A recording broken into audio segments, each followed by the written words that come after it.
retrouvons au Roazhon Park, un lieu mythique en Bretagne, pour cette rencontre de sport en mouvement, cette deuxième édition, pour faire en sorte que tous les acteurs qui tournent autour du sport puissent se demander comment demain on va pouvoir continuer la pratique du sport et comment le sport continue notamment à faire l'unité sociale sur les territoires et le vivre ensemble.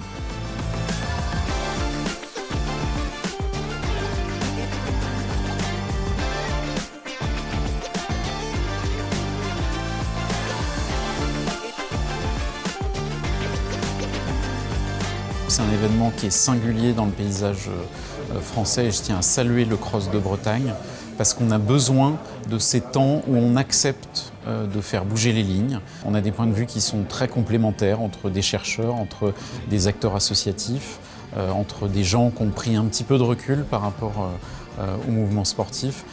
Quelle est l'ambition que le sport veut avoir dans la société française du XXIe siècle? Tous ces outils numériques, comment est-ce qu'on peut s'en servir? Est-ce que c'est une opportunité? Est-ce que c'est une menace pour le lien social? Et puis il y a la question de l'engagement bénévole. Est-ce que le bénévole du XXIe siècle est le même que le bénévole du XXe siècle? Et sinon, quels sont les leviers pour les attirer? Et surtout, quels sont les leviers pour les fidéliser?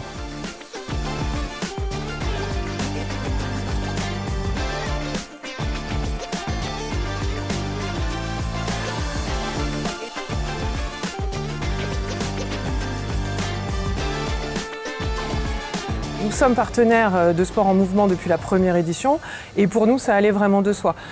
C'est un événement fédérateur, un événement qui réunit tous les grands acteurs du sport à l'échelle de la région, mais pas seulement puisqu'on a beaucoup aussi d'acteurs nationaux qui sont venus aujourd'hui témoigner ou apporter un regard. La Bretagne c'est une terre d'expérimentation, c'est une terre innovante et donc Sport en Mouvement est vraiment là, je pense, pour accompagner ce mouvement-là justement. Il y a dans l'idée de mouvement, l'idée qu'on est mobilisé pour changer le monde. Comme je l'ai dit, je suis sorti de là un peu transformé. Je comprends mieux à quel point le sport peut être vraiment quelque chose qui a une épaisseur historique, mais qui nous fait rentrer dans un nouveau monde. Et ça m'a beaucoup impressionné. Aujourd'hui, on a reçu l'Hermine d'Or en tant qu'organisateur d'événements sportifs par le Cross pour le championnat de France des gymnastiques qu'on a organisé au mois de juin dernier. On était 580 bénévoles tout le week-end pour pouvoir mener à bien ce championnat de France.